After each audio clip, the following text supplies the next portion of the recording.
3 days after Grandpa's funeral. My hands still smelled of wet earth and sea salt when my phone buzzed. A text from my older brother read, "Just landed in Bali. Finally breathing. Don't wait up." He actually thought he had stolen our family's future with one single wire transfer. What he did not realize was that 18 hours earlier, I had securely locked the estate accounts, leaving a door open just wide enough for his greed. My name is Stella Perry.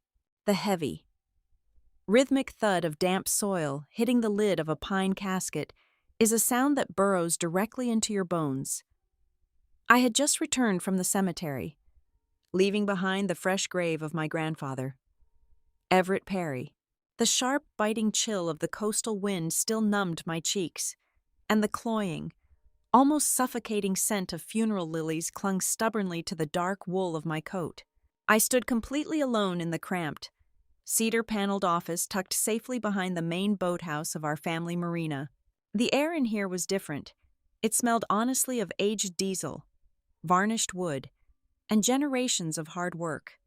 My hands, still carrying the faint odor of wet earth and sea salt, moved methodically. I held a clean cotton rag and gently wiped the glass face of the heavy brass tide clock mounted on the wall.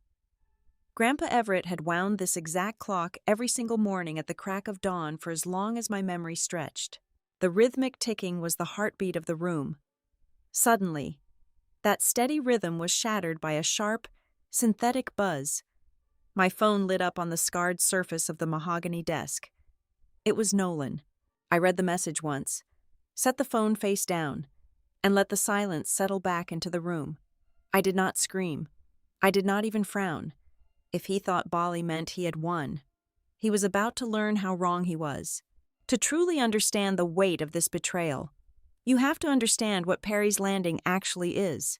When outsiders hear the phrase waterfront estate, their minds immediately conjure images of sprawling manicured lawns, sprawling glass-fronted mansions, and pristine private beaches. Perry's Landing was none of those things. It was a rugged working piece of maritime history. It consisted of a weathered, cavernous wooden boat repair shop that smelled permanently of marine epoxy and sawdust. It had 2 long, heavily reinforced commercial rental piers that had withstood decades of brutal winter storms. There was a corrugated metal warehouse packed to the rafters with salvaged marine engines and spare parts. And most importantly, there was the reserve fund. That fund was Everett Perry's life's work. For over 30 years, my grandfather had quietly, ruthlessly saved every spare dollar.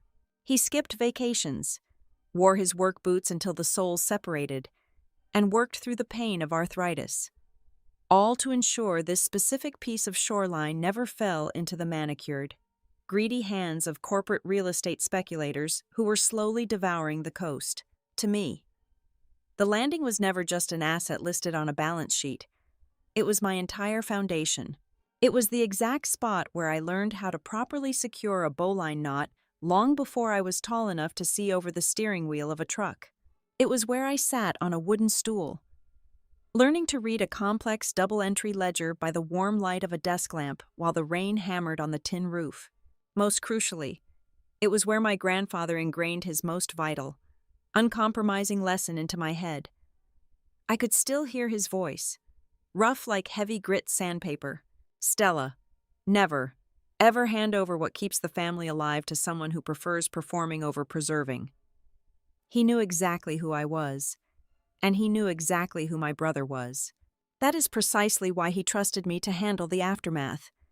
In my professional life, I work as a senior compliance analyst at Northwick Estate Services.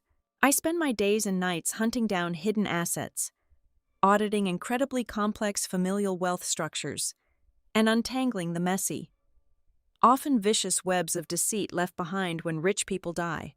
Grandpa Everett knew that when his time came, the vultures would not just circle, they would land. He trusted me to possess the clinical, unsentimental detachment required to keep our legacy intact when the situation inevitably turned ugly. And I knew, with absolute certainty, that things were going to turn deeply ugly with Nolan. My brother is 4 years older than me, cursed with movie star good looks and a dangerously magnetic charisma. Whenever Nolan steps into a room, he behaves as if the very architecture was designed specifically to frame his grand entrance. People naturally gravitate toward him, desperate for a fraction of his attention. But I have always known the desperate math operating behind his magic. Behind that flawless, blinding smile lies a suffocating mountain of debt. His adult life is a miserable graveyard of half-baked commercial ventures, leveraged loans, and unfulfilled promises. All of this financial ruin is expertly masked by his flashy, high-maintenance marriage to Celeste Voss. Celeste is a masterclass in predatory grace. She is the exact kind of woman who will lock eyes with you at a party, ask deeply probing questions about your life, and make you feel like you are the most special, fascinating person on earth. It is an incredibly intoxicating feeling, right up until the chilling moment you realize she is only paying such close attention so she can accurately measure what she wants to take from you first. They had played their parts flawlessly over the last few days of mourning. At the wake and the funeral service, Nolan and Celeste were the absolute picture of devastating, heartbreaking grief. They dabbed their eyes with expensive tissues, hugged the right influential relatives, and murmured all the correct, sorrowful platitudes to the local fishermen who came to pay their respects, but I did not listen to their words. I watched their eyes, while their mouths spoke eloquently of loss and remembrance. Their eyes constantly darted around the office. I saw them staring hungrily at the heavy steel filing cabinet in the corner. I saw them tracking the ring of brass master keys hanging on the pegboard. I noticed Celeste lingering just a fraction of a second too long near the battered leather ledger, where Grandpa kept the marina's daily cash flow and bank routing numbers. They were not mourning a beloved patriarch. They were appraising a sudden vulnerability. I let out a long, slow breath, picked up my phone, and turned it face down on the scarred wood of the desk. The office felt suddenly colder, the afternoon shadows stretching longer and darker across the plank floor. I reached into the bottom drawer of the desk, the heavy drawer that always stuck if you did not pull it exactly straight. I reached past the old invoices and pulled out Grandpa Everett's old, oil-stained technical logbook. It was the sturdy notebook he used to track complex engine rebuilds and structural hull repairs. I flipped through the pages, passing years of grease marks and technical shorthand, until I reached the very last page where the smudges gave way to clean, white paper. There, written in his shaky, deliberate pencil strokes, was a single sentence dated just weeks before his tired heart finally gave out. I ran my thumb over the graphite, the final message from a man who saw the storm coming long before the clouds gathered. It read, "If Nolan rushes for the money faster than the grief, you will know exactly what to protect first." Grandpa did not possess the kind of wealth that screamed from the windshield of a European sports car or the pristine cuffs of a tailored suit. His fortune was etched into the deep. Permanent calluses on his palms and the dark motor oil safely settled into the creases of his knuckles. He was rich in the specific, quiet way a man becomes when he spends an entire American lifetime fixing what others simply throw away. He knew the exact, undeniable value of a single galvanized screw, the devastating financial cost of a harsh winter storm season, and the heavy patience required to navigate unpaid invoices from honest men having a bad run at sea. Perry's Landing was never merely a business. It was the absolute, unyielding spine of Greyhaven Reach. Down at the docks, the local commercial fishermen relied entirely on our sturdy, creosote-soaked timber piers to offload their daily catch of flounder and blue crab. When the sticky, humid weather of July hit the coast, the entire town gathered right on our main bulkhead for the annual summer festival, stringing bright yellow lights across the rigging of the old trawlers. Inside the cavernous, drafty belly of his woodshop, Grandpa had resurrected countless rotting hulls. He breathed life back into wooden vessels that any reasonable marine surveyor would have immediately condemned, doing it not for the glory, but because a man's boat was his livelihood, and a community does not survive if its people cannot work. Beyond the physical wood and salt water, His true legacy was carefully filed away in thick manila folders. There was the conservation fund, sitting securely at $240,000. A sum built dollar by agonizing dollar over decades of skipped vacations and delayed retirements. But the real weight lay in the less obvious, highly tedious paperwork. He held an ironclad portfolio of commercial docking rights, municipal pier lease permits that had been firmly grandfathered in nearly 40 years ago, and a highly specific, obscure waterfront land agreement that practically no one else in the family even knew existed. This agreement granted the holder exclusive dredge and fill rights to the Eastern Channel. Very few people understood the true, staggering value of controlling the deep water access in a working harbor. While other children spent their July afternoons sprinting recklessly across the sun-baked wooden planks, jumping into the churning white wake of passing skiffs, I existed as his quiet, constant shadow. I sat on a wobbly, mismatched wooden stool in the back office, absorbing his world through the scent of old paper and stale coffee. He taught me how to trace the lifeblood of a cash flow statement with a red pen. He taught me how to critically separate a short-term operating debt from a necessary, long-term maintenance expense that would save the pilings from collapsing into the bay. Most crucially, he taught me how to read the truth in a person's character simply by observing the way they asked for a loan. I learned to watch their hands, to listen for the slight hesitation in their voice when they promised to pay it back by the end of the month. Nolan, predictably, inherited the exact opposite perspective. He was fiercely in love with the romantic idea of our heritage, but he possessed a deep, allergic hatred for the grinding, unglamorous responsibility required to keep it breathing. My brother adored standing at the edge of the dock right at golden hour, wearing a perfectly fitted nautical sweater, posing for a carefully curated sunset photograph. Yet, he had never once stayed awake through a screaming midnight gale to nail heavy blue tarps over a leaking shop roof, his hands freezing while the wind threatened to tear the structure apart. He loved the title of being a Perry, but he despised the labor that gave the name its weight. Celeste caught on to this dynamic immediately. She quickly realized that the marina looked exceptionally good on camera. Its rugged, authentic charm perfectly aligned with her carefully manufactured rustic personal brand. For years, she would magically appear during the most picturesque weeks of early autumn or late spring. She would smile brightly in flowing linen dresses against the backdrop of our weathered wooden hulls, capturing the perfect aesthetic of a grounded, coastal lifestyle for her thousands of digital followers.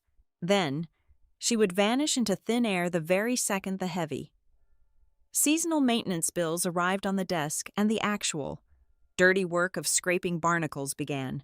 She viewed our family legacy as a free, incredibly authentic photo studio, completely devoid of any real-world consequence. I had watched, repeatedly biting the inside of my cheek until it bled, as Nolan treated our grandfather like a personal, endlessly forgiving venture capital firm. There was the substantial loan for a proprietary fishing tour booking application that never even made it past the initial wireframe stage. Then came the heavy funding for a floating artisanal cocktail bar that failed basic maritime safety inspections weeks before its grand opening day. After that, it was a premium bespoke ocean experience service, promising luxury catered dinners on retrofitted lobster boats. Every single one of his brilliant, foolproof ideas died a quiet, embarrassing death within 3 to 4 months. The businesses evaporated into the ether, leaving nothing but broken promises and empty marketing materials. But the heavy stones of his debt always sank straight to the bottom, dragging Grandpa's hard-earned capital down with them, forcing the marina to constantly delay its own crucial infrastructure repairs. Everett forgave him every single time. It was not out of a blind, foolish ignorance. He knew exactly what Nolan was doing, and he understood the math perfectly well. But my grandfather belonged to an older, quieter generation that firmly believed keeping the door open for your blood was a mandatory moral virtue, not a fatal character flaw. He viewed endless patience as his ultimate duty as the patriarch of the family.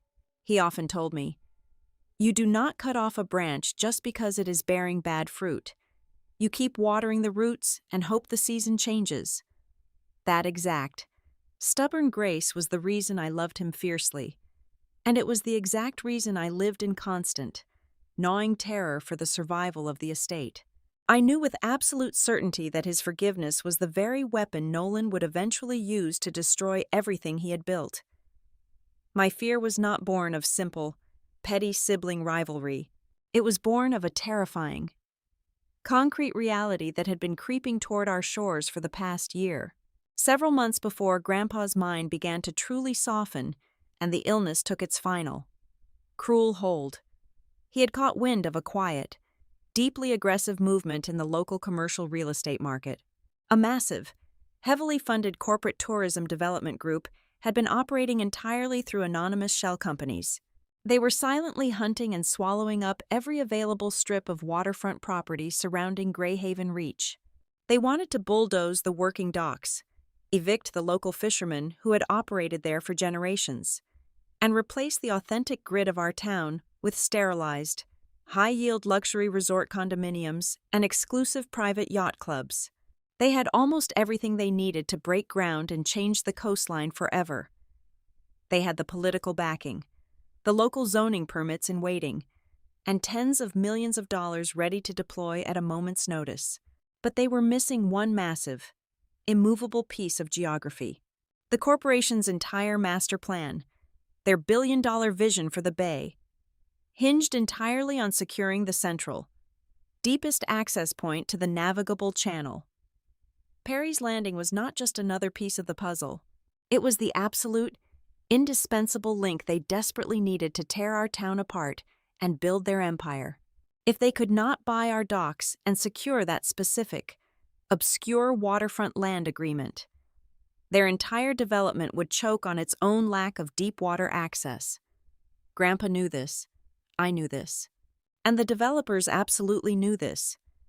The impending war was never merely about the $240,000 sitting in the conservation fund. It was about controlling the future of the entire coast.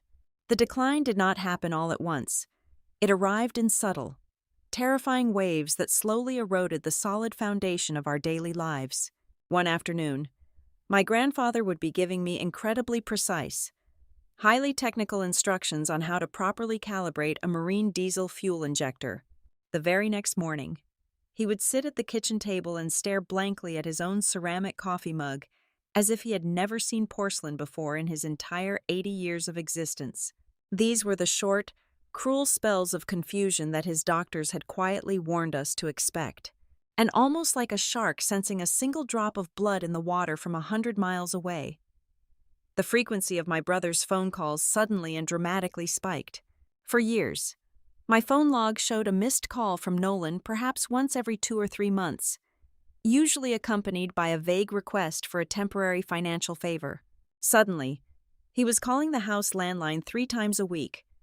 His voice through the receiver dripped with a heavily manufactured, breathless concern. He would always start the conversation with a brief, obligatory question about our grandfather's physical health before executing a hard, calculated pivot right into the logistics of the estate. "Just checking in on the old man to see if he is eating well," Nolan would say, his tone forced and bright. "By the way, did he ever get around to hiring that contractor to reinforce the main shop roof? And how exactly are we handling the commercial marina insurance premiums these days? Does the local bank still hold that reserve fund in the main branch?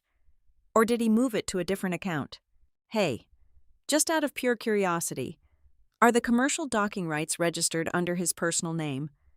Or did he finally set up a corporate entity for that?" He delivered these highly specific, legally loaded inquiries with the casual, breezy tone of a man simply discussing the upcoming weekend weather forecast. I sat frozen at the scratched oak kitchen table, my hands wrapped around a warm mug of tea, listening to him interrogate an exhausted old man who had just spent 10 agonizing minutes trying to remember the name of his first childhood fishing dog. Celeste underwent an equally miraculous, deeply unsettling transformation. The woman who had previously treated our rugged working-class home like a mildly infectious quarantine zone suddenly became the absolute picture of domestic devotion. Heavy, Expensive cream envelopes began arriving in our metal mailbox twice a week, containing elaborate handwritten cards covered in sweeping calligraphy, wishing him peace and wellness. She started making unannounced, highly disruptive visits, always carrying expensive boxes of artisanal, imported pastries that she insisted were his absolute favorites, entirely ignoring the fact that he had hated sweet things his entire life. Worse than the pastries were the photographs.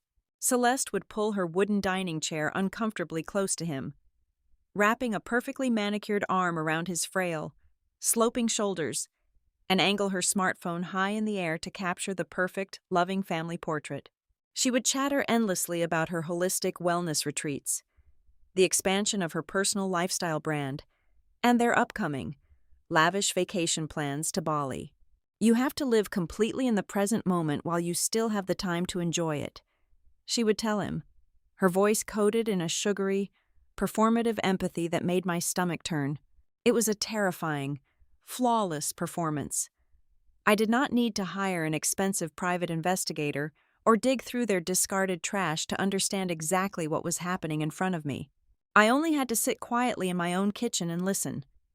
A person who is genuinely suffocating under the heavy, crushing blanket of impending grief does not casually ask about corporate tax structures and insurance premiums. My grandfather certainly had his weekdays, long stretches of hours where the cognitive fog was simply too thick for him to navigate. But that fog always rolled out eventually, leaving behind stretches of sharp, painful, and devastatingly clear lucidity. During one of these deeply lucid windows, he motioned for me to close the heavy wooden office door and pull up a chair directly across from his desk. His eyes, which were usually clouded with deep fatigue, were entirely clear and terrifyingly focused. He leaned forward, his elbows resting on the scarred mahogany, his voice a low, gravelly whisper. "Listen to me very carefully," he said, tapping a heavy, grease-stained index finger against the wood for emphasis. "If there is a single soul in this family who intends to turn these working docks into fast cash, they will not wait for the respectable mourning period to end. They will make their move before my ashes even have a chance to cool." He immediately instructed me to begin a comprehensive, exhaustive cataloging process of every single physical and conceptual asset tied to the property. We spent hours documenting the exact working condition of the rusted but remarkably reliable Old Harbor tugboat, noting the operational hours on its rebuilt diesel engine and the state of its heavy towing winch. We logged the rigorous maintenance schedule of the industrial travel lift, recording every hydraulic hose replacement and structural weld.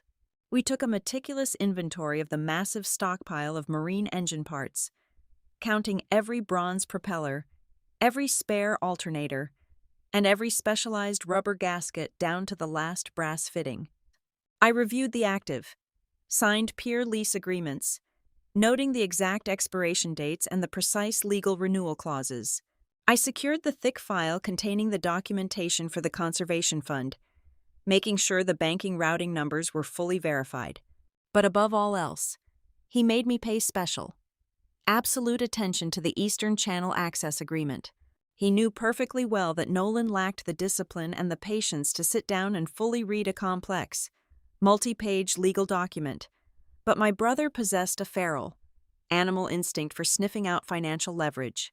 Nolan knew that specific piece of paper was the golden ticket, even if he did not understand the intricate legal mechanics of why it was so valuable.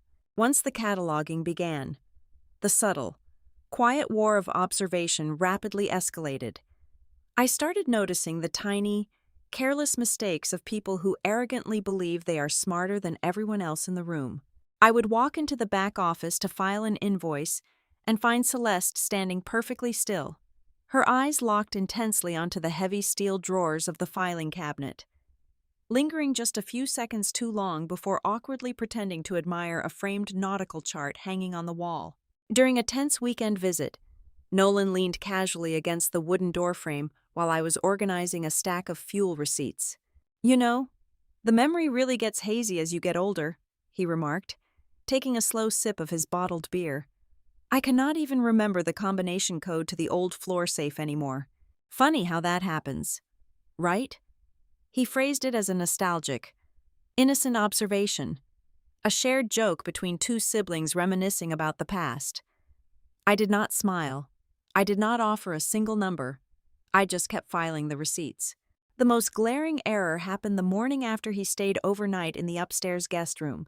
I unlocked the office right at dawn and immediately saw that the rolled-up, original municipal map detailing our precise docking perimeters had been shifted exactly 2 inches to the left of its permanent dust ring on the slanted drafting table. He had been looking. The ultimate turning point arrived on a quiet Tuesday night. It was a rare, profoundly clear evening for him, devoid of any confusion. The air in the cramped office was heavy with an unspoken sense of finality. He reached deep into his heavy wool coat pocket and withdrew a thick, manila envelope, heavily sealed with bright red wax straight across the flap. He slid it slowly across the desk toward me. His instructions were absolute and completely devoid of any soft sentimentality. "You put this away somewhere safe," he commanded, looking directly into my eyes. "You do not open it under any circumstances unless the estate is actively contested by a lawyer. You do not open it unless Nolan decides to bypass the legal process and takes action before the funeral services are even concluded." That same night, he asked me to set up a small digital camera on the heavy aluminum tripod I normally used for taking inventory photographs of damaged boat hulls.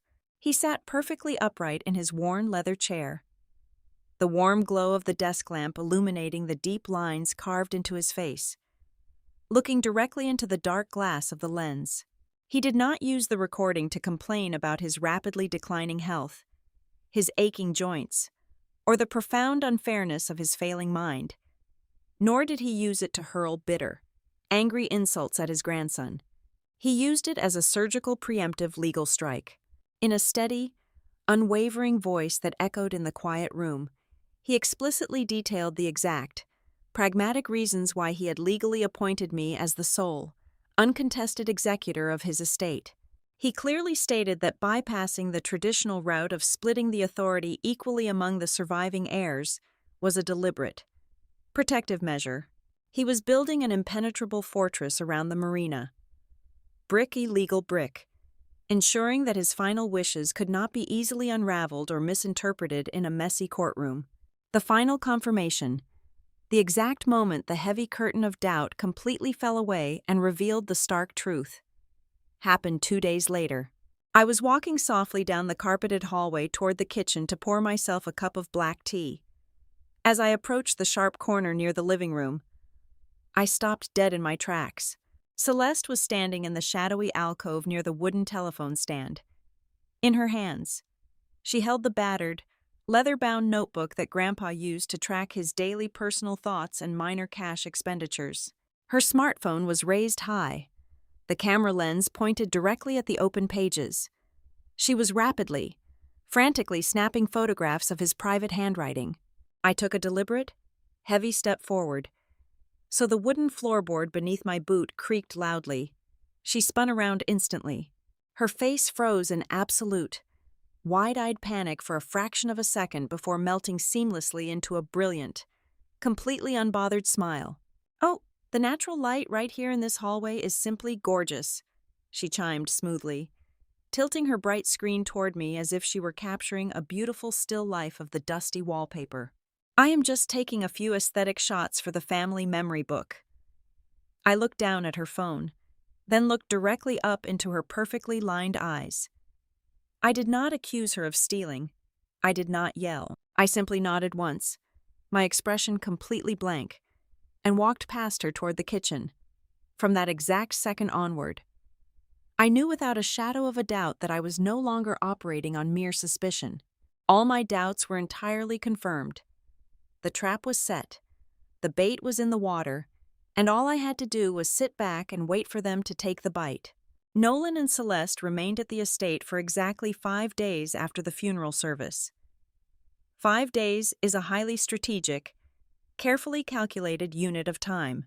It is precisely long enough to establish a convincing public narrative of the devoted, heartbroken family members who drop their busy lives to stand by the grave. Yet it is just short enough to guarantee they depart before the brutal, exhausting physical labor of dismantling a deceased man's life actually begins. They did not want to pack up dusty work shirts or scrub the floors. They wanted to manage the optics. The tension began during the very first dinner after the burial. We sat around the scarred oak dining table, picking at a massive dish of baked ziti that a neighbor had generously dropped off. The house was oppressively quiet, amplifying the sharp clink of forks against porcelain. Nolan pushed his food around his plate, took a slow sip of his red wine, and leaned back in his chair. "We should really hold off on officially filing the estate paperwork with the probate court," he suggested. His voice lowered an octave to convey a thick, manufactured sorrow. "Let us just give the entire family some time to properly grieve before we let the lawyers and the state tear everything apart. There is no need to rush the legal side of things." I kept my eyes focused entirely on my plate and chewed my food slowly. To an outsider, his request sounded remarkably compassionate, like a brother trying to protect his grieving sister from administrative stress. But in my line of work, I know exactly what a deliberate delay means.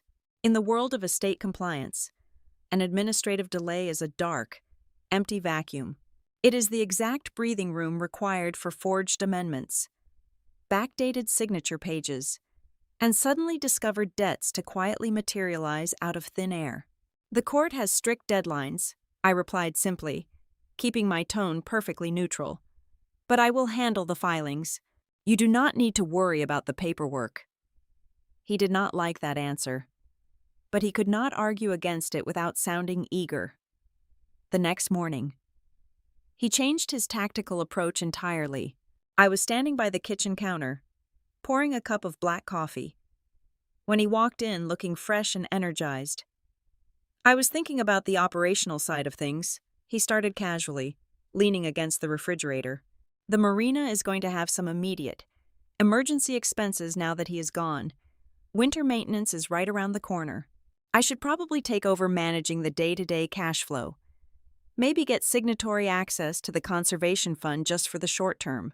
Take the heavy financial burden off your shoulders while you sort out the house." It was a bold, incredibly transparent move. I turned around, holding my warm mug, and looked directly at him. I did not raise my voice, nor did I frown. I utilized the exact, emotionless tone I use when informing a corporate client that their tax shelter is illegal. "The operating accounts are already set up on automated direct debits for all standard maintenance and vendor payments," I stated calmly. "The conservation fund is locked into a fixed reserve structure. There is no immediate burden, but I appreciate the offer." My calm, flat refusal trapped him. He could not throw a tantrum or demand the money without exposing his desperate greed, so he simply tightened his jaw and forced a tight, artificial smile, right on cue. Celeste drifted into the kitchen, wrapped in a luxurious cashmere shawl and smelling of expensive floral perfume. She slid into the conversation with her dangerous, weaponized kindness. "Well, at the very least, Nolan and I should help you digitize all the physical paperwork in the office," she offered, her eyes wide and eager. "Just scan everything into a cloud drive so nothing gets tragically lost or damaged in that old, drafty boathouse. We want to be helpful." "That is very thoughtful, but the filing system is already secure," I answered politely. I watched her carefully, while her mouth spoke to me. Her sharp eyes darted past my shoulder, looking through the kitchen window directly toward the back office where the heavy commercial scanner and the locked steel key cabinet lived. The pressure continued to mount steadily. One afternoon, Nolan and I stood together at the very end of the main timber pier. The harsh coastal wind whipped across the bay, carrying the sharp scent of brine and decaying kelp.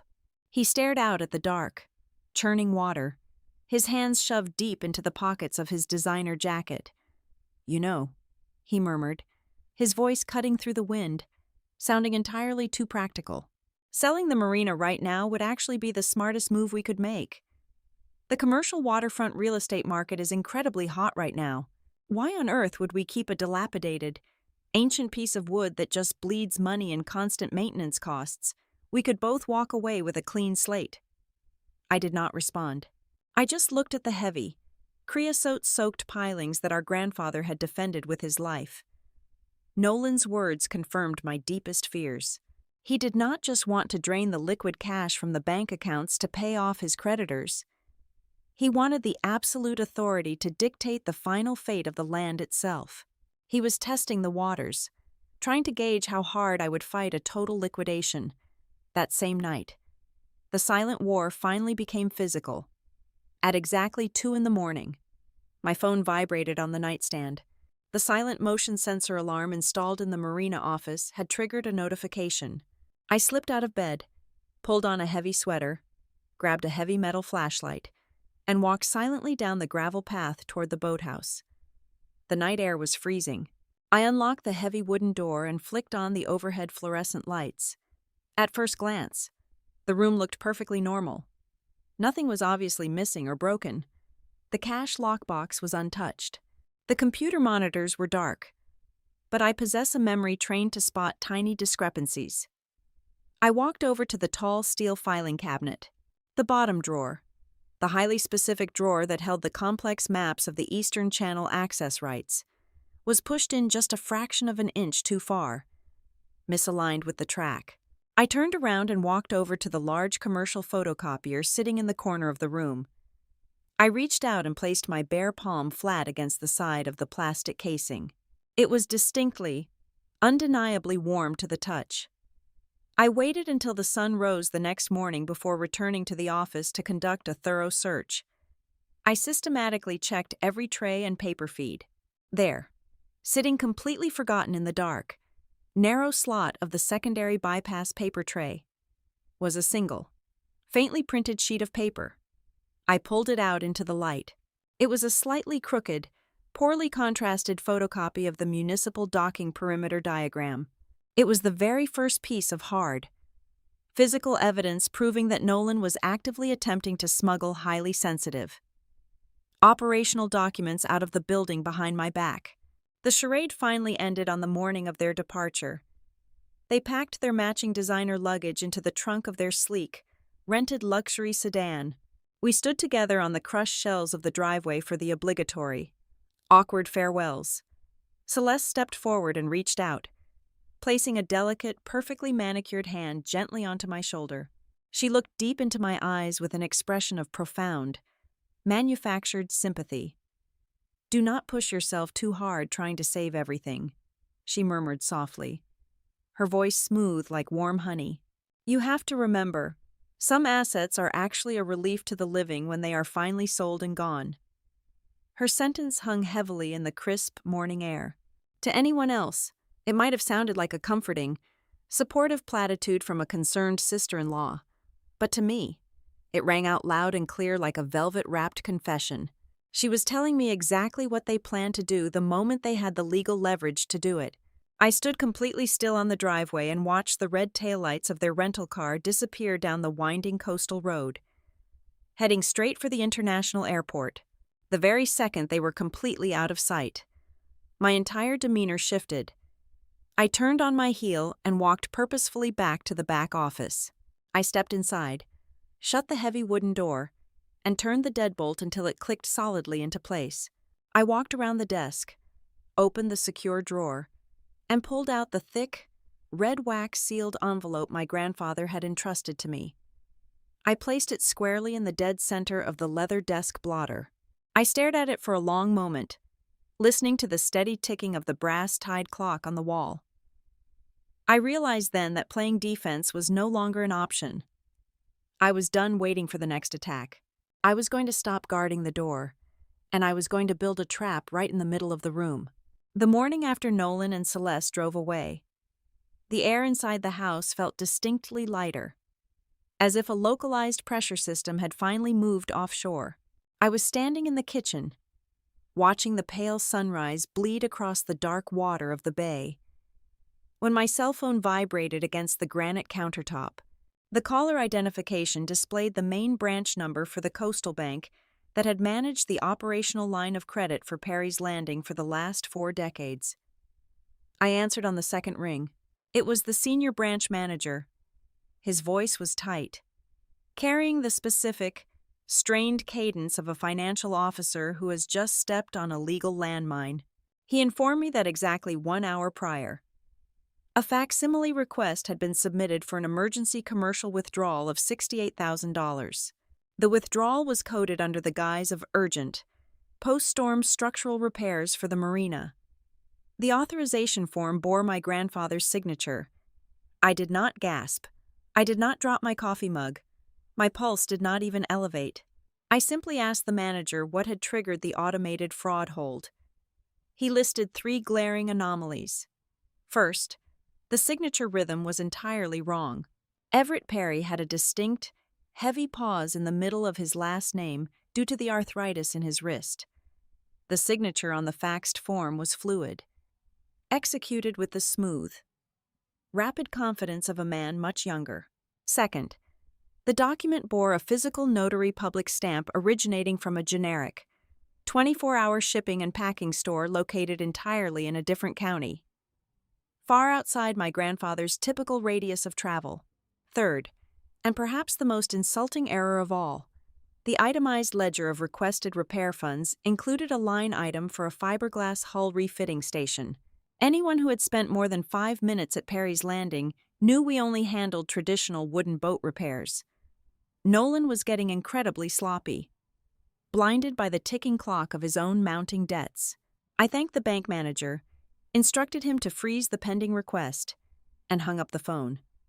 I did not act out of a sudden, blinding rage. Anger is a messy, unpredictable fuel. I acted with the cold, frictionless efficiency of someone who has suddenly seen the entire architectural blueprint of the enemy's scheme. My first call was to Mara Quill, the senior estate attorney at the firm of Quill and Reddick. Mara possessed a mind like a steel trap and a total lack of patience for family drama. I gave her the precise details in under 2 minutes. By the time I ended the call, she was already drafting the necessary injunctions. I drove straight to the bank. I walked into the hushed, carpeted lobby carrying a heavy leather briefcase. I did not wait in the teller line. I was ushered directly into the manager's glass-walled office. I sat down and systematically laid out the heavy, undeniable armor of my authority. I presented the official, raised-sealed death certificate. I presented the legally binding executor designation documents. I presented the comprehensive portfolio establishing my absolute administrative control over the estate. Right there, while sitting in the leather guest chair, I instructed the manager to immediately open a new, multi-tiered estate trust account, locked behind dual-factor authorization and requiring my physical presence for any transfer exceeding $500. I then ordered the immediate transfer of the entire conservation fund, all $240,000 of it, alongside the primary operational reserves, directly into this new impenetrable vault. However, I made one very specific, highly calculated exception. I explicitly instructed the manager to leave exactly $9,500 sitting in the old, compromised operational account. Leaving the account entirely empty would trigger an immediate, catastrophic bounce back, alerting Nolan instantly that his massive theft had been discovered and blocked. But leaving exactly $9,500 was a psychological masterpiece. It was a sum entirely too small to satisfy his ravenous creditors, but just large enough to make him believe the account was simply running low on funds, keeping him utterly oblivious to the fact that the actual vault had been emptied and sealed from the inside. My legal blockade did not end at the bank lobby. Before the lunch hour had even passed, I had formally filed a comprehensive fraud alert with the Valemont Probate Court, creating a permanent, highly visible paper trail of the attempted forgery. I drafted and dispatched aggressive, legally binding status quo preservation notices to the commercial property insurer, the local municipal zoning board, and the coastal authority that held our pier leasing permits. I wrapped Perry's Landing in an invisible, suffocating layer of legal red tape. If Nolan even attempted to sneeze near a property deed, a warning bell would ring on my desk. When I finally returned home that afternoon, my husband, Adrian Cross, was sitting at the kitchen island. Adrian is a man of profound, stabilizing quiet. He does not panic, and he does not offer unsolicited, moralizing lectures about the sanctity of family. He had already brewed a fresh pot of dark roast coffee. He had spent the last 3 hours meticulously reading through the duplicate copies of the files I had left on the table. He poured me a cup, slid it across the smooth marble, and looked at me. He did not ask how my day was. He only asked one single, penetrating question. Do you want to merely protect the assets, or do you want to stop them completely? I want to dismantle the entire foundation they are standing on, I answered, taking a slow sip of the scalding coffee. To do that, I needed to understand the exact scope of the threat. Later that evening, I secluded myself in the drafty boathouse office. I booted up my grandfather's ancient dust-covered desktop computer. I bypassed his simple password and began a brutal, forensic deep dive into his archived electronic correspondence. I ignored the spam and the mundane supplier invoices, searching for specific keywords. Just past midnight, I found it. It was a single, unsent draft buried deep within a forgotten folder. Originally forwarded from a junior associate at Gannett Shore Holdings, the shadowy commercial development firm. The corporate jargon was thick, but the underlying message was a screaming siren. The email explicitly outlined the lucrative financial possibility of assembling the coveted waterfront plots, but only if they could secure a cooperative family member to legally represent the estate's complex docking rights. The final piece of the puzzle snapped violently into place, completely changing the color of the entire war. Nolan was not just a desperate man trying to casually steal $68,000 from a rainy day fund to pay off his credit cards. He was playing a much darker, far more destructive game. He was actively attempting to establish a documented paper trail of administrative authority. If he could successfully sign for emergency repairs, if he could manipulate the operational cash flow, he could subsequently present himself to Gannett Shore Holdings as the de facto managing partner of the family trust. He was trying to legally position himself to sign a binding, multi-million-dollar agreement to sell the entire marina out from under us. I sat back in the worn leather chair, the harsh blue light of the computer monitor reflecting in my eyes. I reached out and systematically set up digital alerts on every single remaining financial and legal portal attached to the Perry name. I locked every digital backdoor, barricaded every legal avenue, and firmly secured the perimeter of my grandfather's legacy. Then, I folded my hands together on the desk, leaned back, and allowed myself to simply wait for the next text message to arrive from the other side of the world. I was no longer frightened by what my brother might do next. In the world of high-stakes compliance and fraud, the most arrogant, supremely confident person in the room is always the one who is exactly one step away from making the most spectacular, unrecoverable mistake of their entire life. Let him enjoy the island breeze. The storm was already here, halfway across the globe, enveloped in the heavy humidity of the tropics. My brother was busy constructing a digital masterpiece of delusion. The notifications on my phone began to chime with a sickening regularity. He was sending a barrage of photographs directly to our family group chat, each one carefully staged to broadcast an aura of untouchable, effortless wealth. There was a picture of a pristine infinity pool seemingly dropping off into the azure ocean. There was a close-up of 2 elaborately garnished cocktails resting on a teakwood table. The final image was a selfie of him and Celeste, sun-kissed and glowing, with a caption that read, "Finally stepping into what is ours." He truly believed he had outsmarted the entire world. Coasting on the high of a victory he had not actually won. His arrogant high lasted exactly until my secure server triggered an urgent, red-flagged alert. I was sitting at the kitchen island, nursing a glass of sparkling water, when the notification flashed across my laptop screen. It was an automated intercept from the bank. Someone had just initiated a massive, expedited wire transfer out of the old Marina operating account.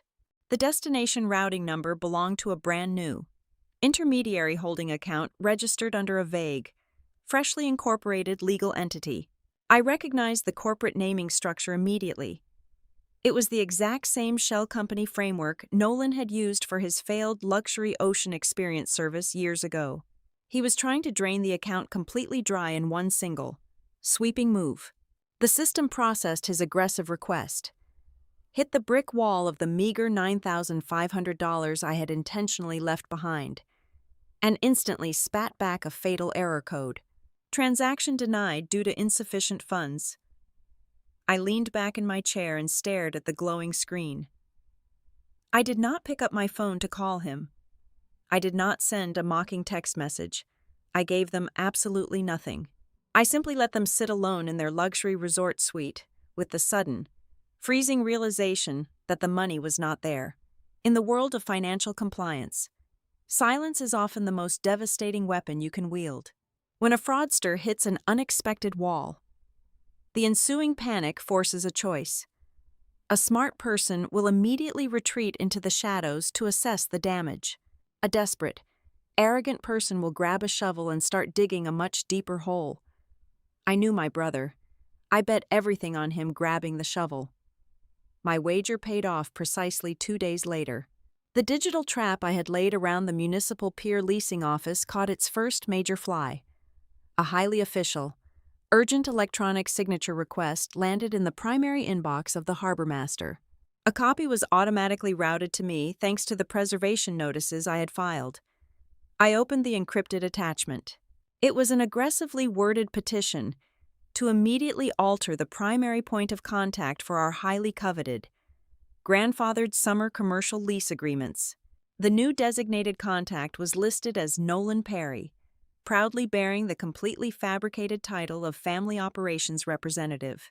He was trying to establish a legitimate, legally documented foothold in the daily operations of the docks, inching closer to the authority required to sell the land. I downloaded the raw file and ran it through a standard metadata extraction program I use daily at Northwick Estate Services. The hidden digital footprint of the document told a fascinating, deeply incriminating story. The Internet Protocol address where the document was originally drafted and submitted matched perfectly with the secure wireless network of a 5-star luxury resort located in Bali. However, the secondary digital authentication certificate, the digital notary seal, required to submit the form to the municipality, had been processed through a completely different network. I traced the secondary address. It did not ping from a server in the tropics. It pinged from a residential broadband connection located in a wealthy suburb just 3 hours north of my current location. It was the exact municipality where Celeste's older brother resided. They were tag-teaming the fraud across international borders, using her family members to bypass regional security blocks on the municipal server. They thought they were being incredibly sophisticated digital ghosts, completely unaware that they were leaving muddy, glowing footprints all over the internet. The involvement of Celeste's family prompted me to pivot my investigation directly toward her personal financial footprint. I utilized a few specialized legal databases to run a quiet sweep on the public corporate filings associated with her rapidly expanding holistic wellness brand. What I found made the hairs on the back of my neck stand at absolute attention. Just 48 hours prior to my grandfather's passing, a highly unusual, completely unprompted deposit of exactly $25,000 had cleared into her primary business account. It was categorized as a corporate wellness consulting retainer. I dug into the routing information of the sender. The funds did not come from a yoga studio or a luxury spa client. The money had been wired by a boutique commercial real estate brokerage. It was the exact same brokerage that actively managed the aggressive land acquisition portfolio for Gannett Shore Holdings. The developer had not just sent a polite inquiry email. They had actively placed a substantial, non-refundable deposit directly into Celeste's hands. It was a bribe disguised as a consulting fee, an upfront payment to ensure she would manipulate Nolan into delivering the Eastern Channel access rights on a silver platter. She had sold out our family legacy before the funeral arrangements had even been finalized. But the most shocking revelation was yet to come. I needed to understand why Nolan was moving with such reckless, suicidal speed. The credit card debt and the failed business loans were terrible, but they usually resulted in slow, grinding bankruptcies Not frantic international wire fraud. I dug deeper into the dark. Unregulated underbelly of alternative commercial lending, hidden beneath layers of corporate obfuscation. I found the true monster breathing down my brother's neck. He was deeply entangled with Saltmere Capital. Saltmere Capital was a ruthless, predatory bridge loan fund known for targeting desperate entrepreneurs with terrible credit, charging exorbitant interest rates, and utilizing aggressive, legally borderline collection tactics. Nolan had borrowed a massive sum against the projected future value of his inheritance. I pulled the filed lien, the final, crushing balloon payment was legally due exactly 1 week after the date of our grandfather's funeral. Suddenly, the entire chaotic mosaic of their behavior made perfect, terrifying sense. The sudden flight to Bali was never a victory lap or a chance to finally breathe. It was a desperately constructed theater production. He needed to flood his social media with images of extreme luxury to convince the loan sharks at Saltmere that the estate had already settled and the funds were actively flowing, begging them for a temporary stay of execution on the debt. He had flown across the world before securing the money because he intended to force my hand, creating a chaotic, international crisis that would compel me to simply release the funds to make the headache go away. He needed the cash, but more importantly, he needed to finalize the sale with Gannett Shore Holdings to cover the massive shortfall he owed to the bridge fund.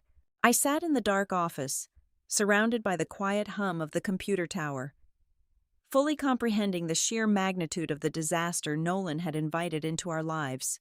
He was trapped between a predatory real estate developer and a vicious lending fund, and he was trying to use Perry's Landing as his human shield.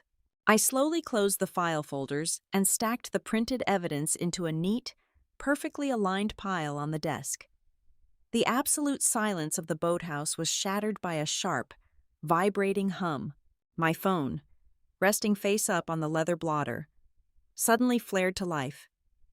The screen illuminated the dark room, displaying a long, convoluted string of digits beginning with a foreign country code. It was an international call. The prolonged period of silence had finally broken him. The panic had boiled over, and he was finally reaching out. I stared at the glowing numbers for a long, deliberate moment. I drew in a slow, deep breath of the cold, salty air, letting it fill my lungs completely. The silent, invisible maneuvering was officially over. The first direct confrontation had finally arrived. I reached out and pressed the green button to accept the call. "What in the hell did you do with his money?" Nolan demanded instantly. The performative, sun-soaked relaxation from his recent social media posts had completely evaporated. His voice was brittle, loud, and vibrating with a frantic panic that he was desperately attempting to disguise as righteous. Brotherly outrage. I logged into the portal and the primary accounts are entirely locked. Where is the conservation fund? I did not raise my voice to match his chaotic energy. I leaned back in the worn leather chair and kept my tone perfectly level, dropping the temperature of the conversation to absolute zero. I executed the precise legal duties our grandfather assigned to me. I secured the physical assets. I locked out all external operational risks, and I meticulously documented every single preliminary sign of attempted fraud. He scoffed loudly, a harsh and ugly sound that echoed across the international connection. "You are completely out of your mind." He wanted everything split equally down the middle between us. He told me that himself on a dozen different occasions. "You are just being incredibly selfish, exactly like you always are. You have this sick, pathological need to control absolutely everything and everyone around you, and now you are using a dead man's estate to do it." A younger, more fragile version of myself might have taken that deeply personal bait. A normal sister might have engaged in a bitter, emotional screaming match about fairness, morality, and who had actually stayed behind to take care of the old man when his mind started slipping away. I did not do any of that. I did not argue about his final wishes or defend my own character. Instead, I simply opened the top folder resting on my desk, smoothed down the printed pages, and began reading the undeniable facts aloud, exactly as if I were reciting a sterile legal transcript in a crowded courtroom. On Tuesday morning, an emergency withdrawal request for exactly $68,000 was submitted to the main branch via facsimile. I stated cleanly. The signature was definitively forged. The physical notary public stamp applied to the document originated from a generic shipping store located 2 counties over from the marina. Yesterday afternoon, an electronic petition was officially filed to alter the primary point of contact on our municipal pier leasing agreements. I took a slow, deliberate breath and continued driving the knife deeper.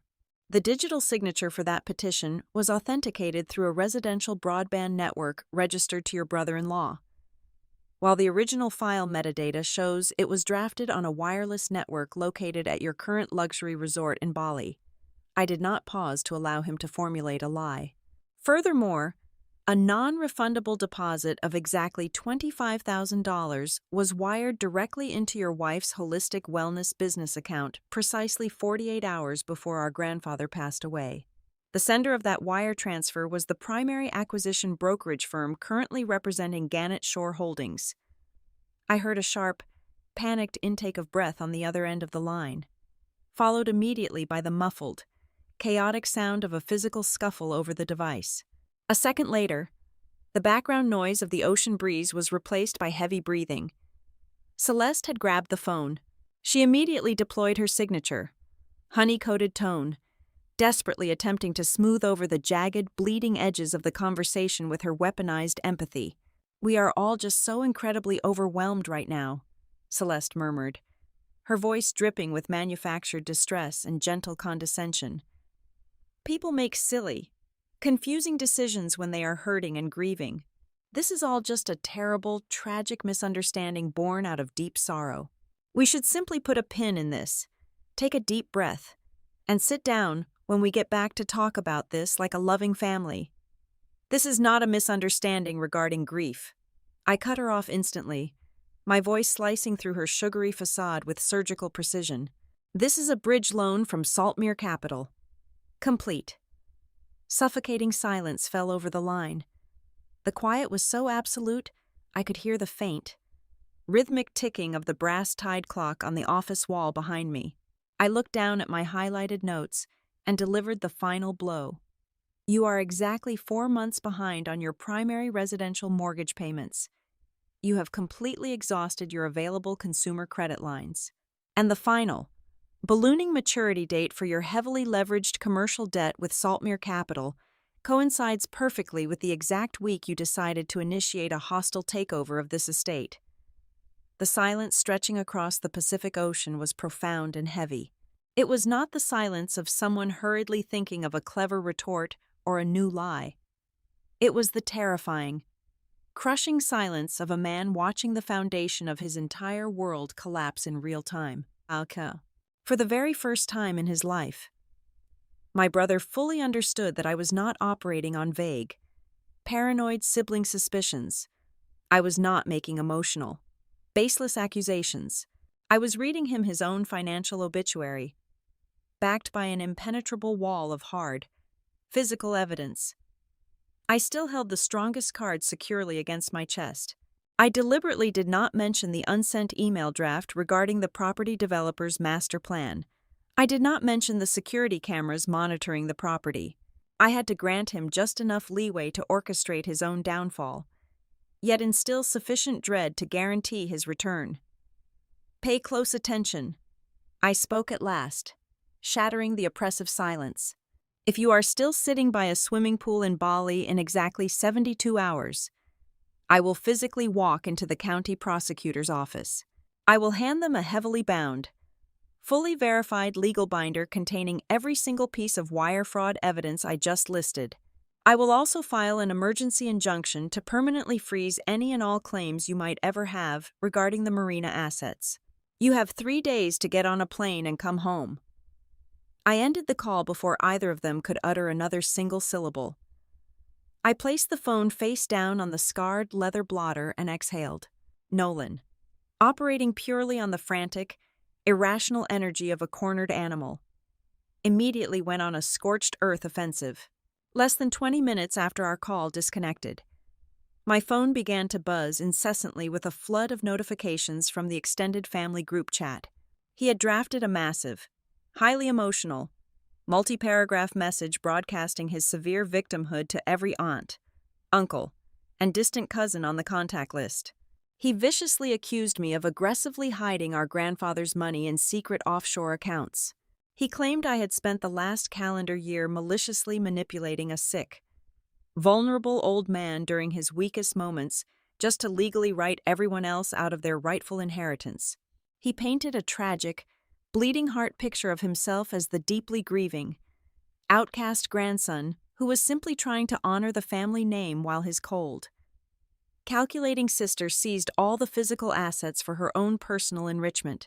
It was a highly calculated, vicious social blow designed specifically to isolate me from the family structure and force a panicked, quiet settlement just to save my own public reputation. I had anticipated this exact social maneuver for months. I did not type a single word in my own defense.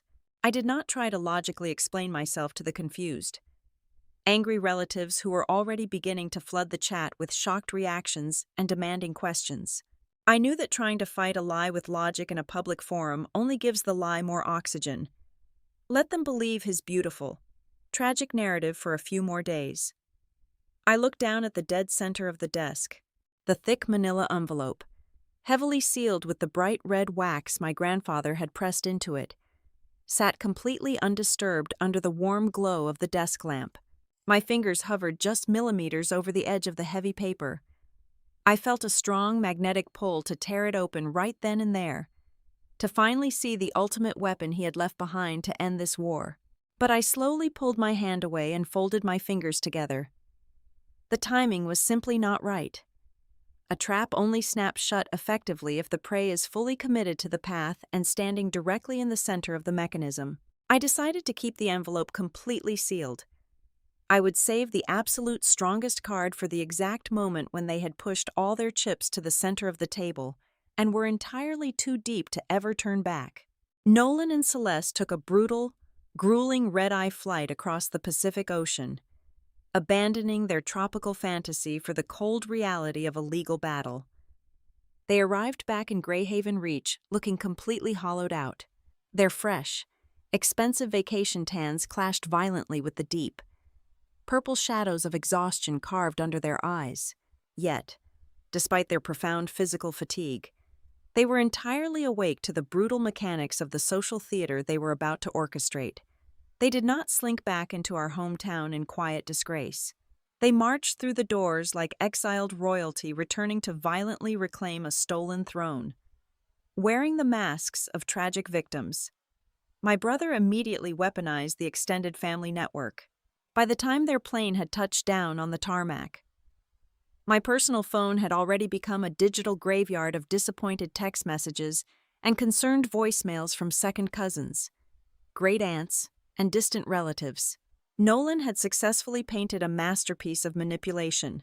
He spun a narrative where he was the deeply grieving, devoted grandson who had simply stepped away for a moment of mental clarity, only to return and find his cold, calculating, and ruthlessly bureaucratic sister aggressively locking him out of his rightful, heartfelt inheritance.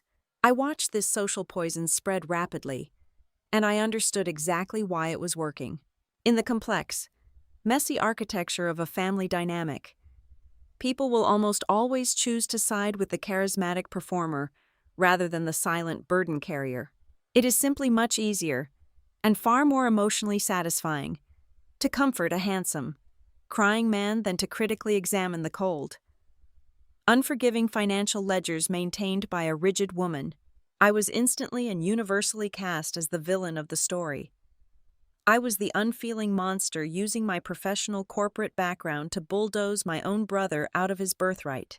The first formal confrontation occurred the following morning inside the sleek, heavily air-conditioned conference room at the law offices of Quill and Reddick. Nolan did not arrive alone. He walked through the heavy glass doors flanked by Celeste and a severely dressed, highly aggressive litigation attorney who looked like a man who billed his clients by the syllable. Nolan sat directly across the polished mahogany table from me.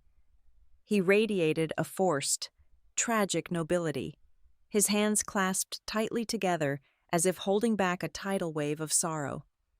His attorney did not waste time with pleasantries. He reached into his thick leather briefcase and dramatically slid a single piece of paper across the smooth surface of the table toward Mara, Quill, and me. "This is a handwritten family memorandum," the lawyer announced, his voice booming artificially in the quiet room. "It clearly bears the verified signature of Everett Perry. The text explicitly outlines a binding verbal agreement where your grandfather seriously intended to transfer the total daily operational management and strategic oversight of the marina directly to my client." The lawyer leaned forward, pressing his knuckles onto the table. "While we acknowledge this specific piece of paper does not automatically invalidate the formalized legal will, it absolutely casts a massive, undeniable shadow of doubt over your exclusive executorship. We are formally requesting a protracted, comprehensive probate investigation into the estate's management." I stared at the piece of paper. I saw the underlying strategy instantly. This document was a brilliant, highly destructive legal smoke grenade. The memorandum was nowhere near strong enough to actually hold up under the intense, microscopic scrutiny of a probate judge. But winning a trial was never his actual objective. His goal was simply to manufacture friction. The entire point was to create a thick, suffocating fog of familial doubt and legally freeze the estate assets for weeks, or perhaps even months. Nolan desperately needed that delay. He needed the administrative clock to stop ticking so he could desperately renegotiate his ballooning debt with Saltmere Capital and finalize his backroom, under-the-table dealings with the waterfront developers. I did not snap back in anger.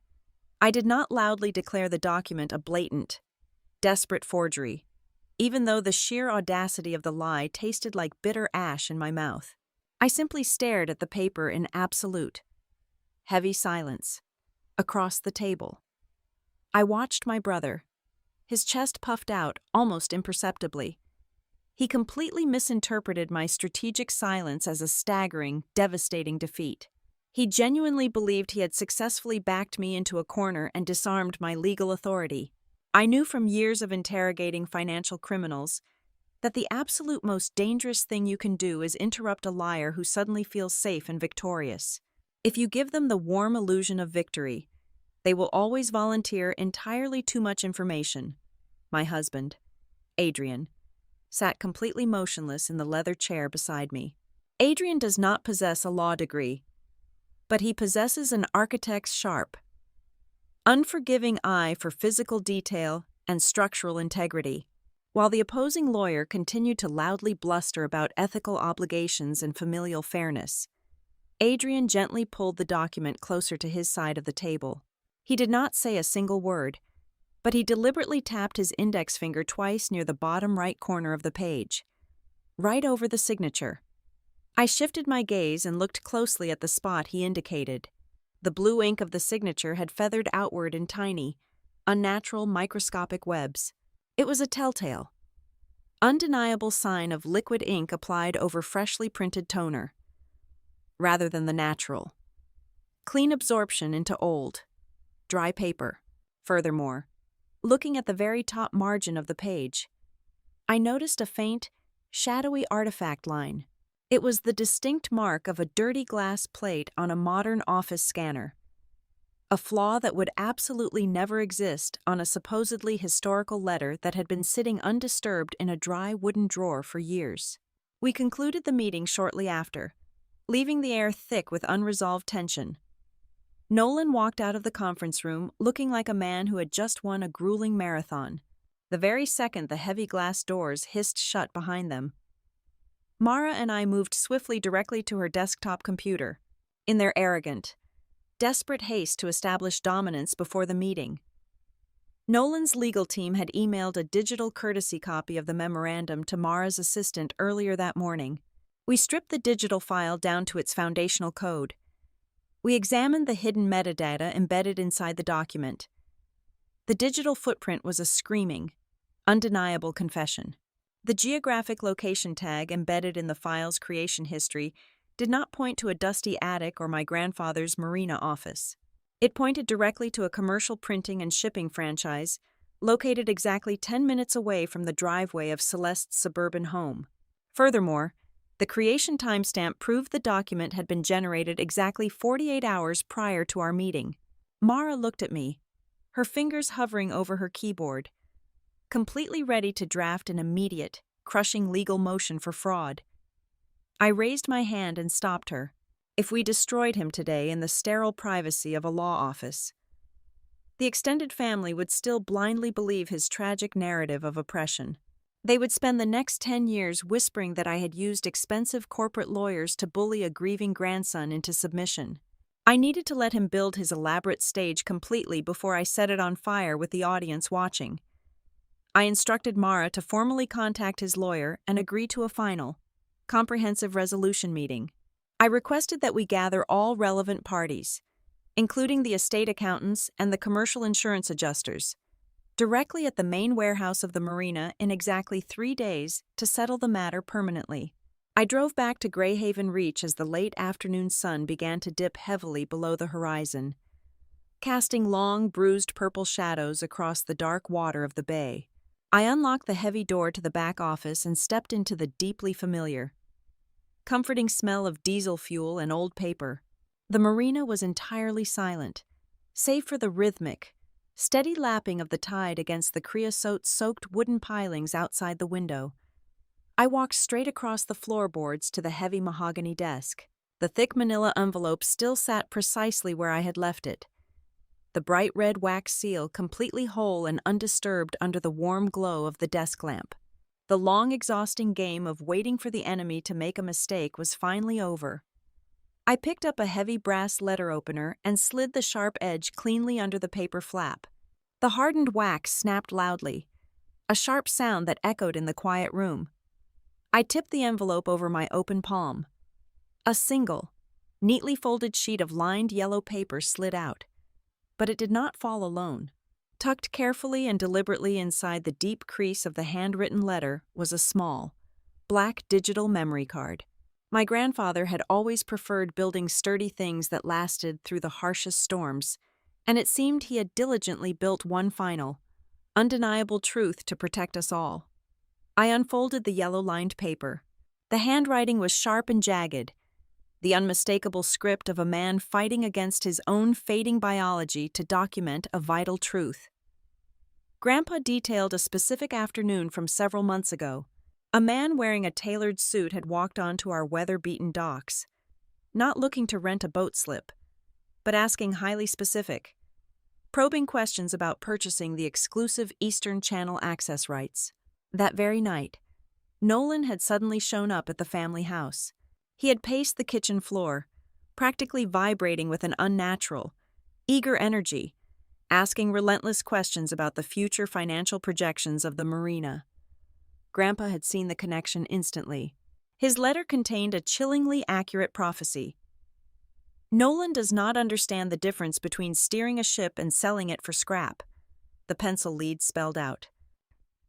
He will attempt to blur the lines, turning the temporary right of management directly into the permanent right of ownership. Do not let him hold the pen.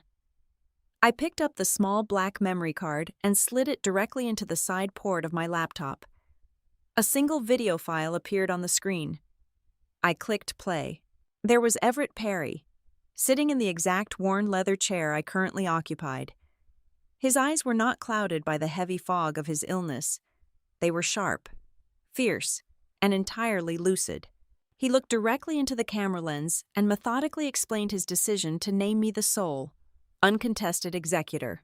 He stated, in no uncertain terms, that his grandson was deeply financially compromised and absolutely could not be trusted to protect the waterfront from corporate liquidation. Armed with the specific timeline established in the handwritten letter, Mara and I executed a quiet, surgical strike. We bypassed the polished senior executives at Gannett Shore Holdings and directly targeted a junior project assistant who had been inadvertently copied on the early acquisition email chains. Facing the terrifying, career-ending prospect of being officially named in a massive corporate fraud lawsuit, the young assistant broke immediately. He provided a quiet, unofficial statement over the phone. He confirmed that Nolan had personally visited their downtown corporate office multiple times, loudly introducing himself as the incoming, uncontested signatory for the entire Perry family estate.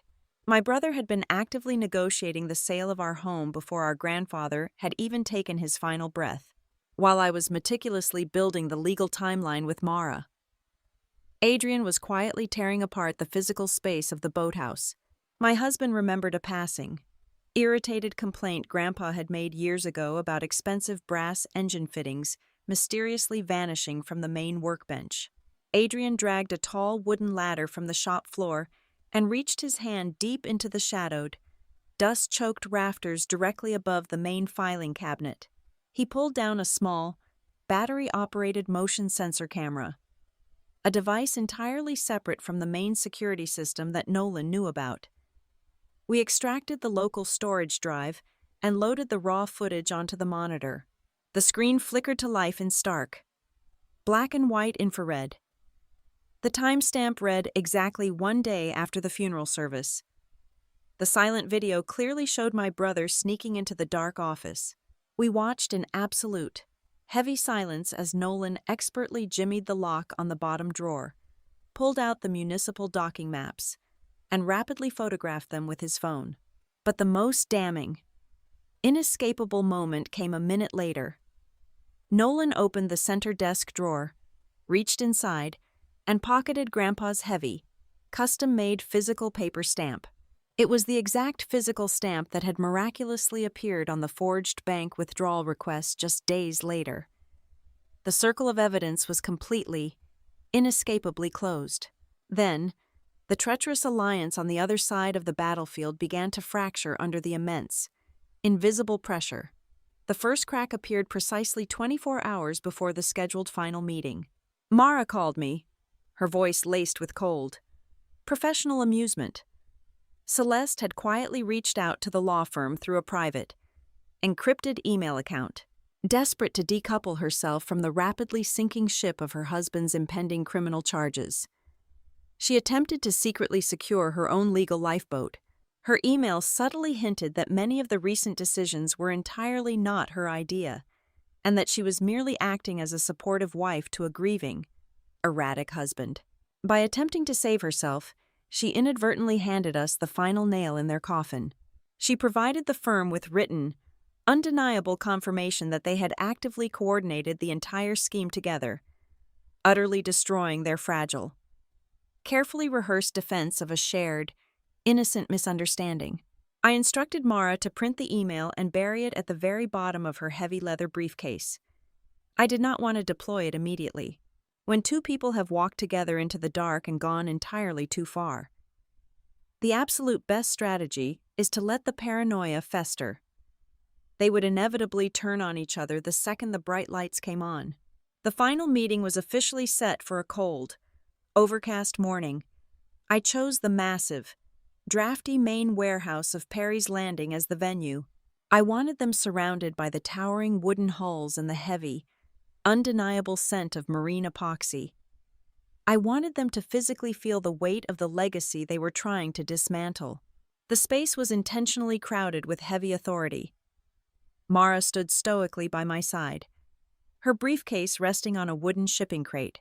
The chief estate accountant was present, holding the verified, multi-year financial ledgers. A senior representative from the commercial insurance company stood quietly in the corner, his presence a stark, glaring reminder of the massive liability at stake.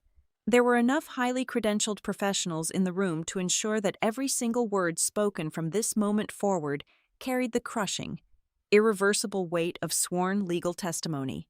Nolan pushed open the heavy corrugated metal door and strode confidently into the warehouse. He wore a crisp, perfectly tailored suit and a mask of supreme, unbothered arrogance. His aggressive litigation lawyer walked directly behind him. Nolan looked around the room and smirked, genuinely believing that this grand assembly was a sign of my ultimate, humiliating surrender. He thought the intense social pressure from our extended family chat had finally broken my resolve. He believed I had gathered everyone here to quietly negotiate a financial settlement and sweep the entire ugly scandal under the rug to save the family name. He did not wait for anyone to formally open the proceedings. He immediately launched into a slick, deeply patronizing speech.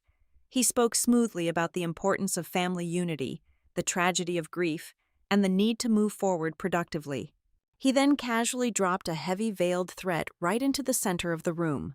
He suggested that if I remained stubbornly attached to the past and refused to yield a significant portion of the operational control to him, he would be morally obligated to step up. He boldly implied that he would utilize his moral representative rights as the eldest grandson to sign a separate, independent development agreement with the waterfront real estate firm, ensuring the family received the financial windfall they truly deserved. I let his words hang in the cold, damp air of the warehouse. I listened to the hollow echo of his hubris bouncing off the heavy wooden beams above us. I did not interrupt him. I did not raise my voice or object to his blatant extortion. I simply reached out, grabbed the back of a heavy wooden chair, and pulled it out. I sat down slowly, resting my hands flat on the rough timber table we were using as a makeshift desk. I reached into my pocket and pulled out the small, black memory card. I placed it squarely in the absolute dead center of the table, directly in front of his eyes. I looked up at him, and for the very first time since the morning of the funeral, I allowed a genuine, deeply relaxed smile to spread across my face. It was the smile of a woman who had spent weeks meticulously building a reinforced steel cage in complete darkness, and was finally reaching out to flip the heavy switch for the floodlights. The exhausting game of playing defense was officially over. The trap was locked, and it was finally time to flip the cards. Mara did not say a word.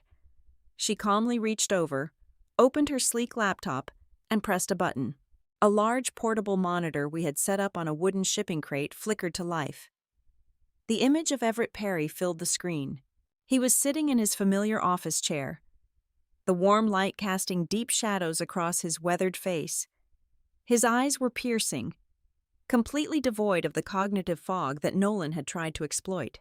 His voice, rough and commanding, boomed through the quiet warehouse. He looked directly into the camera lens and formally read my name. He stated, with absolute unshakable clarity, that Stella Perry was the sole individual he trusted to protect the marina. He explicitly warned that others in the bloodline would eagerly attempt to sell the property to solve their own reckless, short-term life problems. The temperature in the cavernous room plummeted instantly. The smug, victorious mask melted completely off my brother's face, replaced by a pale, sickening dread. He stammered, taking a desperate step forward. "That video means nothing," Nolan practically shouted, his voice cracking under the sudden pressure. "He was incredibly sick. That recording could have easily been coerced or scripted. You led him into saying those things." I did not raise my voice to match his panic. I simply reached into the manila folder resting in front of me and began dealing the physical evidence onto the table like a dealer distributing a fatal hand of cards. "I have the heavily documented bank records of a forged withdrawal request for exactly $68,000, I stated, my voice slicing through the cold air. "I have the security logs showing a failed, unauthorized wire transfer from the primary operational account. I have the extracted digital metadata proving your so-called handwritten family memorandum was digitally manufactured and printed just days ago." I pulled out the glossy, infrared photographs printed from the hidden motion sensor camera and slid them across the wood. "And I have crystal clear visual confirmation of you breaking into the bottom drawer of his desk the night after we buried him, desperately photographing the municipal docking maps, before Nolan could even draw a breath to formulate another lie." Mara stepped forward and delivered the technical execution. She handed a bound forensic report directly to his aggressive litigation attorney. The signature on the family memorandum you submitted was digitally scanned from an old tax return and overlaid onto fresh paper. Furthermore, the physical ink stamp used on the fraudulent bank withdrawal matches the exact stamp your client is seen removing from the office drawer on camera. The devastating silence that followed was quickly filled by the professionals we had invited to witness his destruction. The senior representative from the commercial insurance company cleared his throat. his expression utterly severe. For the official record, if that fraudulent emergency fund had been successfully disbursed, Perry's Landing would have instantly triggered a catastrophic breach of contract, voiding all liability coverage. The representative from the Municipal Pier Licensing Board adjusted his glasses and spoke next. The city formally confirms that Nolan Perry has zero legal or administrative authority to alter the primary contact information on any grandfathered leasing agreement. Mara then produced a formal printed affidavit. And finally, we have a sworn statement from the legal department at Gannett Shore Holdings. After being informed of the impending fraud investigation, they officially stated to protect their own corporate liability that Nolan Perry proactively approached them, falsely claiming to possess the total authority to sell the water access rights. Nolan stood completely frozen, his eyes darting frantically around the room, searching for a single friendly face or a tiny crack in the walls closing in around him. He found nothing. Then, I played the absolute final card. I picked up the crisp printout of Celeste's private, encrypted email to the law firm and placed it gently on the table. Celeste stared at her own words. The self-preservation instinct kicked in with violent, ugly speed. She shattered completely. She physically stepped away from her husband, her face twisted in a mixture of terror and furious rage. "You pushed me into this," Celeste screamed, pointing a shaking manicured finger directly at his chest, completely abandoning their united front. "You told me it was completely foolproof. You said if we just secured the money and kept everything quiet for a few weeks, you could spin the debt with Saltmere Capital.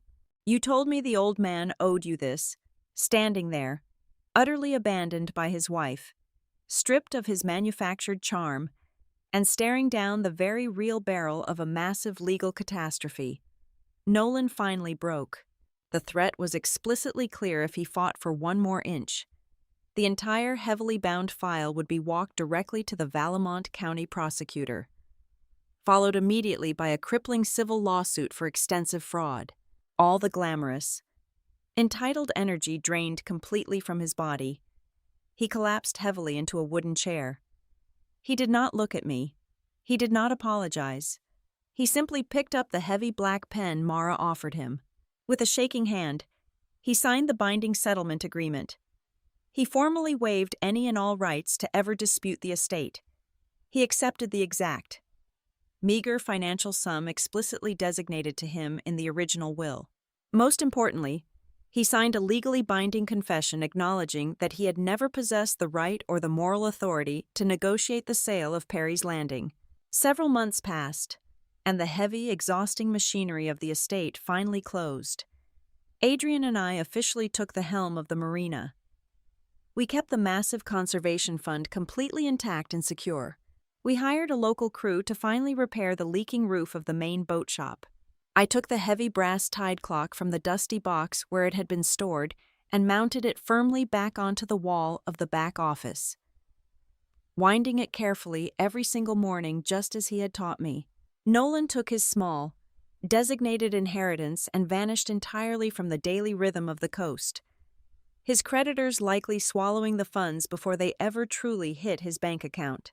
The final scene of this war was not marked by a loud, triumphant celebration. It arrived on a quiet, completely windless morning at Greyhaven Reach.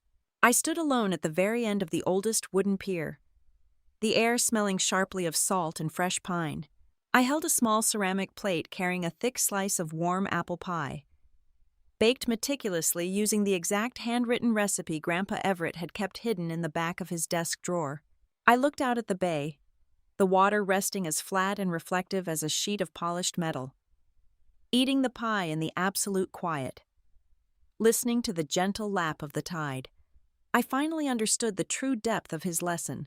The inheritance he wanted me to protect with such ferocity was never really about the money in the bank. It was about preserving a sanctuary, a physical place that would never, under any circumstances, be sold out to panic, debt, and devastating greed disguised as family love. Thank you so much for listening to this story. Please leave a comment, letting us know where you are listening from so we can interact and share our thoughts. and I invite you to subscribe to the Olivia Revenge Stories channel, like the video, and support us further by pressing the hype button so the story in this video can be heard by many more people.